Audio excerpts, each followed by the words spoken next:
नमस्कार, मैं हूं सरताज। आज हम लोग देखेंगे triangle class 9।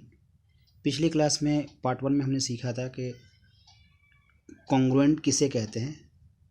Congruency basically similar और कॉन्ग्रुएंट ये दो चीज़ होती हैं। तो हम लोगों को क्लास 9 में कॉन्ग्रुएंट सीखना है। कॉन्ग्रुएंट कहते हैं बिल्कुल डिट्टो सेम, यानी कि दो फिगर बिल्कुल हर एक तरीके से अगर इक्वल हैं तो वो कॉन्ग्रुएंट है। लेकिन कॉन्ग्रुएंट का कुछ क्राइटेरिया भी होता है, अभी हम उसे देखेंगे। हालांकि पिछली बार भी मैंने एस और एस सिखाया था, ठीक है। अभी देखिए कि जब दो फिगर इस तरह से दिए हुए हों कि वो दोनों फिगर अलग अलग हैं, दो फिगर दिख रहे हैं और दोनों अलग अलग हैं, तो उन्हें कॉन्ग्रुएंट बताना कंपैरेटिवली आसान हो जाता है। जैसे कि अगर दिया हुआ ये एंगल इस एंगल के इक्वल है, ये साइड इस साइड के इक्वल है, ये वाला इसके इक्वल है। अगर ऐसा दिया हुआ तो उसमें साफ समझ में आ गया एस ए एस, है ना। लेकिन प्रॉब्लम उस वक्त होती है जब दो ट्रायंगल एक ही ट्रायंगल में कुछ इस तरह से मिला दिया जाता है ना। दिक्कत वहाँ पे होती है। तो दो अलग अलग ट्रायंगल हों तो उसे कॉन्ग्रुएंट दिखाना ये कंपैरेटिवली आसान है। लेकिन जब दो ट्रायंगल को इस तरह से बनाया गया हो कि कुछ पार्ट कॉमन हो जाए तो थोड़ा सा मुश्किल होता है वहाँ पे समझना, विजुअलाइज करना मुश्किल होता है। उससे पहले कि ट्रायंगल के रूल्स कौन कौन से हैं, कॉन्ग्रुएंसी के रूल्स कौन कौन से हैं, माने कौन कौन से तरीके से दो ट्रायंगल कॉन्ग्रुएंट हो सकते हैं, वो ज़रा देखते हैं। देखिए, कल मैंने आपको सिर्फ एस और एस सिखाया था, यानी कल मैंने आपको ये वाला सिखाया था और ये। देखिए, आप याद रखिएगा कि अगर तीनों साइड अगर इक्वल हो रहे हैं तो ये एस होगा, यानी कि पहले ट्रायंगल का पहला साइड दूसरे ट्रायंगल के कोरस्पोंडिंग साइड के इक्वल है, दूसरा साइड पहले ट्रायंगल का कोरस्पोंडिंग दूसरे ट्रायंगल के दूसरे साइड से इक्वल है, तो वो एस कहलाता है। लेकिन एस में आपका ये ख्याल रखना है कि पहले वाले ट्रायंगल में एस ये साइड ये एंगल, उसके बाद ये साइड, आप याद रखिएगा कि एस में एंगल बीच में आ रहा है, दोनों साइड एंगल के एक इधर है एक उधर है, तो ये हो गया एस। लेकिन ये सिर्फ अपने आप अकेला तो कॉन्ग्रुएंट होगा नहीं, किसी दूसरे ट्रायंगल से मुझे कंपेयर करना होगा। यहाँ भी अगर ये एंगल ये साइड और ये साइड अगर हो रहा है तो ये एस होगा। लेकिन अगर इस ट्रायंगल का और इस ट्रायंगल में अगर हम करें, ये एंगल तो इक्वल है, ये साइड इस साइड तो इक्वल है, लेकिन ये साइड इस साइड के अगर इक्वल हो गया तो ये एस नहीं हुआ। ये आपको याद रखना है। यानी सिर्फ ये नहीं देखना है कि किसी ट्रायंगल में एक एंगल एक साइड देख दूसरा साइड, अगर ऐसा हो गया तो वो एस, ये ऐसा नहीं होता है। आप याद रखिएगा कि सीक्वेंस भी होना ज़रूरी है। एस के बाद एंगल, उसी से एंगल से चिपका हुआ साइड होना चाहिए, और इसी तरह से दूसरे ट्रायंगल का भी होना चाहिए, ठीक है। तो ही ये एस होगा। अब देखिए, राइट एंगल हाइपोटेनस साइड में क्या होता है। राइट एंगल का मतलब 90 डिग्री, एक 90 डिग्री दूसरे ट्रायंगल का भी 90 डिग्री होना चाहिए, ठीक है। एक 90 डिग्री हो गया। हाइपोटेनस कहते हैं लॉन्गेस्ट साइड कोई भी हो जाए, ये लॉन्गेस्ट साइड, यहाँ पे लॉन्गेस्ट साइड, ये भी इक्वल हो, और यहाँ पे एस लिखा हुआ है, यानी कि कोई भी एक साइड, यहाँ पे तो लिखा हुआ नहीं कि हाइपोटेनस के बगल वाला, तो हाइपोटेनस ये है, इससे चिपका हुआ ये भी है, इससे चिपका हुआ ये भी है, यहाँ भी कोई एक हो जाए इक्वल। तो RHS में हम लोग थोड़ा सा आज़ादी है कि एक राइट एंगल होना चाहिए, हाइपोटेनस होना चाहिए, और कोई एक साइड हो जाए। जबकि यहाँ पे एस में ऐसी आज़ादी नहीं है, आपको एंगल को बीच में ही होना चाहिए और दोनों साइड उसी एंगल से जुड़ रहे हों, तभी वो एस होगा। लेकिन RHS में ऐसा कुछ नहीं है। RHS में एक राइट एंगल होना चाहिए, यानी दो ट्रायंगल में अगर दोनों राइट एंगल मिल रहे हैं आपको, कहीं भी उसे फ़र्क नहीं पड़ता। एक है हाइपोटेनस लॉन्गेस्ट साइड को कहते हैं। हाइपोटेनस अगर इक्वल है और कोई एक साइड इक्वल है तो वो RHS क्राइटेरिया से कॉन्ग्रुएंट हो जाएंगे। सिमिलरली जिस तरह से एस है उसी तरह से ASA है। यहाँ पे क्या होता है कि एक ट्रायंगल दूसरे ट्रायंगल के पहले वाला एंगल इस एंगल से, फिर बीच वाला साइड फिर एंगल, यहाँ भी उसी तरह से होना चाहिए, ये एंगल, ये साइड, ये एंगल। अगर ऐसा है तो वो ASA होगा, यानी कि एंगल और दूसरे एंगल के बीच में साइड होना चाहिए। अगर दूसरे ट्रायंगल में भी ऐसा ही है, एंगल और बीच में साइड और फिर एंगल ऐसा इक्वल है, तो वो ASA होगा। और SSS आप अच्छे से समझते हैं, यानी कि तीनों साइड कोरस्पोंडिंग दूसरे ट्रायंगल के तीनों साइड से इक्वल हो तो वो SSS होगा। और AAS देखते हैं, जिस तरह से मैंने बताया SAS, ASA, उसी तरह से AAS भी होता है। AAS क्या होता है, थोड़ा सा मैं इसे डिलीट कर लेता हूँ, थोड़ा सा वेट कर लीजिए। चलिए, AAS होता है कि एंगल, फिर दोबारा से एंगल और फिर एक साइड। इस फॉर्मेट में दूसरा ट्रायंगल भी अगर है तो ये कॉन्ग्रुएंट हो जाएगा। जैसे देख लीजिए, ये एंगल, फिर ये एंगल और फिर ये साइड। दूसरा कोई ट्रायंगल कुछ ऐसा बना हुआ है, उसमें ये एंगल, फिर ये एंगल और फिर ये साइड, ऐसा है तो वो कॉन्ग्रुएंट होगा। यानी कि यही पैटर्न को फॉलो इस ट्रायंगल में भी और इस ट्रायंगल में, दोनों में होना चाहिए। एक ही पैटर्न फॉलो करेगा, एंगल फिर साइड। याद रखिएगा साइड बीच में नहीं है, एंगल फिर साइड है, ये एंगल फिर ये एंगल फिर ये साइड, ठीक है। उसी तरह से ये एंगल फिर इस साइड, ठीक है। तो इस तरह से ये AAS होता है, ठीक है। होप कि आपको ये अच्छे से समझ में आया होगा। एक चीज़ और सीखना है आपको कि अगर एक ट्रायंगल है ABC और दूसरा ट्रायंगल है DEF, ये दोनों कॉन्ग्रुएंट है। अगर आपको ट्रायंगल नहीं दिख रहा है तो आप इसको कुछ भी लिख दीजिए, फ़र्क नहीं पड़ेगा। ABC ट्रायंगल को BCA भी लिखा जा सकता है, ट्रायंगल ABC को लिखा जा सकता है, ACB भी लिखा जा सकता है, तो कोई फ़र्क नहीं पड़ता। लेकिन अगर आपको ट्रायंगल दिख रहा है, अगर ये दिख रहा है कि ये ABC ऐसे लिखा हुआ है, ABC, और आपको ऐसे दिख रहा है, यहाँ पे लिखा हुआ है DEF, तो आप कोशिश कीजिए कि ये A से शुरू हो रहा है तो यहाँ पे आप D से शुरू करें। हालांकि ट्रायंगल का नाम 3 लेटर से लिखा जाता है, कैसे भी लिख दीजिएगा, ट्रायंगल तो हो जाएगा, लेकिन ये सही तरीका कॉन्ग्रुएंसी में नहीं माना जाता है। इसलिए यहाँ पे अगर आप लिख रहे हैं A के बाद B उसके बाद C, यानी A के बाद राइट एंगल ले रहे हैं आप, तो यहाँ भी वैसे कीजिए, D ले लिया, D के बाद राइट एंगल E है तो DEF लिखिए, ना कि DFE, ठीक है। इसका ख्याल रखिएगा। एक अलविया ने ये मुझे भेजा है एक सॉल्व करके, तो उसका कुछ हद तक सही है, लेकिन फिर अगर एक बार मैं उसे और देखूंगा तो कोशिश कीजिए कि होमवर्क सॉल्व करके मुझे भेजिए, मैं चेक कर दूंगा।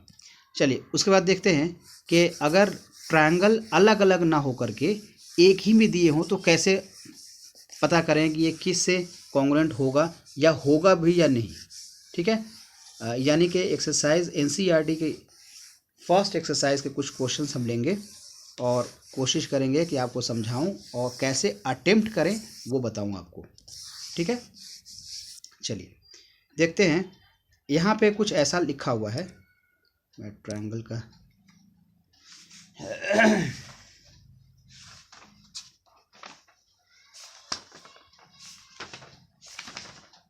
हाँ, देखिए ऐसा ट्रायंगल बना हुआ है,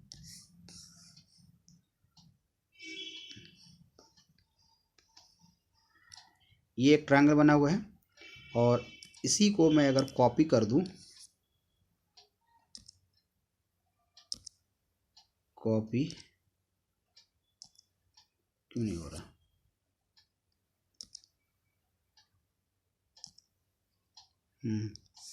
और इसको मैं ऐसे उल्टा कर दूं, ये देखिए, मैं वैसा फिगर बना नहीं सकता था इसलिए मैंने ऐसा किया है, ठीक है। थोड़ा मुश्किल था बनाना। तो देखिए अब इसमें क्या दिया हुआ देख लीजिए, ये एक साइड इसके इक्वल है और ये एंगल इस एंगल के इक्वल है, और दिया हुआ है ABC और D, ठीक है। देखिए इसे कैसे प्रूव करेंगे। अब यहाँ पे दो अलग अलग ट्रायंगल तो है, लेकिन एक साइड चिपक गया, एक साइड ऐसा हो गया है कि ये वाला साइड देखिए, बीच वाला साइड ये जो है ना एक दूसरे में चिपका हुआ है। तो हम कौन से, अगर देखिए इसी में से कोई ना कोई एक मुझे लेना होगा, या तो SSS होगा, SSS होता ये एक साइड मुझे पता है, ये एक एंगल, ये एक एंगल पता है, तो साइड के बाद एंगल एस ए, दूसरा क्या लें, तो देखिए एस एस एस में तो तीनों एस होना चाहिए था, ये कैंसिल हो गया। ए एस ए में पहले एंगल होना चाहिए था, फिर एस होना चाहिए, फिर एंगल होना चाहिए, तो यहाँ पे सिर्फ एक ही एंगल के बारे में दिया हुआ है, तो ये भी नहीं होगा। अगर यहाँ पे एक और एंगल हो जाता पहले ऐसे, तो ये ए ए से बन जाता है, लेकिन एक ही एंगल दिया हुआ है, तो ये भी पॉसिबल नहीं हुआ। ठीक है, इसको मैं इरेज कर देता हूँ। और तीसरा होता है R H S, right angle के, यहाँ पे कोई चीज़ नहीं दिया हुआ है कि यहाँ पे कहीं राइट है। और एस ए एस में देखने की कोशिश करता हूँ, एक एस मिल गया है, दूसरा एंगल मिल गया है, अब मैं तीसरा देखता हूँ ये क्या मिल सकता है। ओहो, मेरा पेन नहीं चल रहा, बड़ा परेशानी हो रही है। ठीक है, अब देखिए एक साइड, ये दूसरा एंगल और ये दूसरा साइड। अगर हम बात करें इस ट्रायंगल में, थोड़ा सा वेट कीजिए तो पेन ख़राब हो रहा है। हाँ, तो एक साइड मुझे मिल चुका है ये वाला, दूसरा एंगल इस एंगल के इक्वल है, तीसरा ये साइड मिला हुआ है। तो हम क्यों ना करें कि ये जो साइड है, हालांकि दिया हुआ नहीं है, लेकिन अगर हम बात करें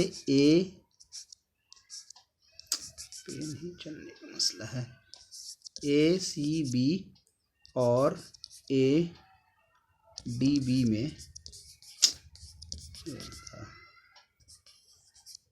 ए डी बी में ए सी ये वाला ए डी के बराबर है, एंगल ए ये वाला एंगल इस एंगल के बराबर है, ये ए यहाँ पे है, और ए बी कॉमन है, ए बी इस ट्रायंगल में भी है और ए बी इस ट्रायंगल में भी है, तो ये हो गया साइड एंगल साइड।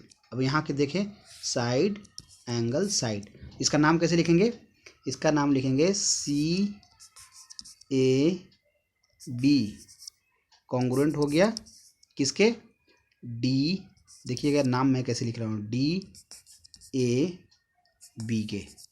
देखिए डी से, यहाँ सी से शुरुआत किया तो यहाँ मैंने डी लिखा, फिर मैंने एंगल कंसिडर किया तो यहाँ पे एंगल यही है ना, ए एंगल कह दिया, हालांकि यहाँ पे ए सही नहीं है कहना, मुझे पूरा एंगल लिखना चाहिए था सी ए बी, और यहाँ पे लिखना चाहिए डी ए बी, और फिर बाद में मैंने बी लिखा है, यहाँ भी बाद में मैंने बी लिखा है।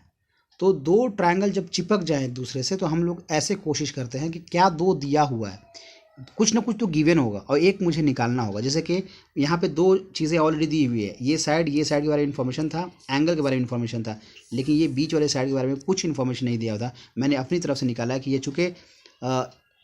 चूँकि कॉन्साइड कर रहा है तो वो इक्वल होगा। ठीक है, इस तरह से ये क्वेश्चन नंबर 1 हुआ। इसे आप सॉल्व कीजिएगा अच्छे से, ये मैंने बस ऐसे हिंट दे दिया आपको। ठीक है, अब देखते हैं क्वेश्चन नंबर 2। चलिए देखिए, ये क्वेश्चन नंबर 2 है। ठीक है, यहाँ पे लिखा हुआ है, ये जो भी मैंने गिवन है मैंने यहाँ पे लिख दिया है, और जो प्रूव करना है वो ये है। हालांकि इसमें 3 पार्ट प्रूव करने के लिए है, मैंने एक लिया है, बाकी दूसरा आप CPCT से कर लीजिएगा। देखिए यहाँ पे एक ट्रायंगल है ADB, ADB, ये ट्रायंगल को प्रूव करना है BAC ये वाले ट्रायंगल का। ठीक है, अब देखिए इनमें एक चीज़ मुझे पता चल गया, कॉमन क्या है, AB इस ट्रायंगल में भी आ रहा है, इस ट्रायंगल में भी आ रहा है, तो हम लिख सकते हैं AB उस ट्रायंगल के AB, ये कॉमन है, यहाँ पे साइड में मुझे लिखना पड़ेगा कॉमन। ठीक है, अब देखिए यहाँ पे लॉजिक क्या यूज़ करना है कि अगर आप याद रखिएगा कि अगर एक ट्रायंगल, अगर 2 ट्रायंगल बने हुए हैं ऐसे, ये भी ट्रायंगल बना हुआ है, ये एंगल इस एंगल के इक्वल है, ये एंगल इस एंगल के इक्वल है, तो तीसरा वाला एंगल भी इक्वल ही होगा। ऐसा क्यों, अगर ये 30 है सपोज कर लीजिए, तो ये भी 30 है, और ये 40 है तो ये भी 40 है, तो तीसरा एंगल सम प्रॉपर्टी से कितना आएगा, वो आएगा 70, 110। यहाँ भी करेंगे तो 110। अब यहाँ पे आइए, ये एंगल इस एंगल के इक्वल है, ये एंगल इस एंगल के इक्वल है, तो तीसरा एंगल ये वाला जो है इसके इक्वल तो होगा ही होगा, है कि नहीं। तो यहाँ से पता चला कि एंगल ADB इक्वल है एंगल ACB के, ACB आपको क्या क्या चीज़ पता चल गया, साइड और एक एंगल, लेकिन ये साइड आपने लिया है और एंगल लिया है, तो अभी बहुत ज़्यादा काम का नहीं है, ठीक है। लेकिन एक यहाँ पे ऑलरेडी गिवन था, ADBC के इक्वल है, AD और BC इक्वल है, AD कहाँ है, AD ये वाला, और BC ये इक्वल है, ठीक है। तो आपको दो चीज, एक तो ये चीज़ हो गई, ये और ये इक्वल और ये कॉमन, ठीक है, और एक एंगल ये पता लग गया, ठीक है। तो दो चीज़ पता चल गई। तीसरी चीज़ क्या पता हो कि ये पता लग जाए कि ये और ये इक्वल है। ये ऐसा कुछ लिखा हुआ है कि equal triangle BC AD BC के इक्वल है, सॉरी ये देखिए ये पूरा एंगल इक्वल है, सॉरी इसमें दिया हुआ है DAB, ये पूरा एंगल इस पूरे एंगल के इक्वल है। तो देखिए आपको तीन चीज़ पता चल गई, एक ये साइड इस साइड के इक्वल, ये साइड कॉमन, ये एंगल और ये एंगल गिवन है, इक्वल है। तो ये साइड एंगल साइड, यहाँ पे देखिए साइड एंगल साइड, ठीक है। तो ये इस तरह से ये हो गया कॉन्ग्रुएंट। चलिए एक बार फिर से आपको समझा देते हैं। देखिए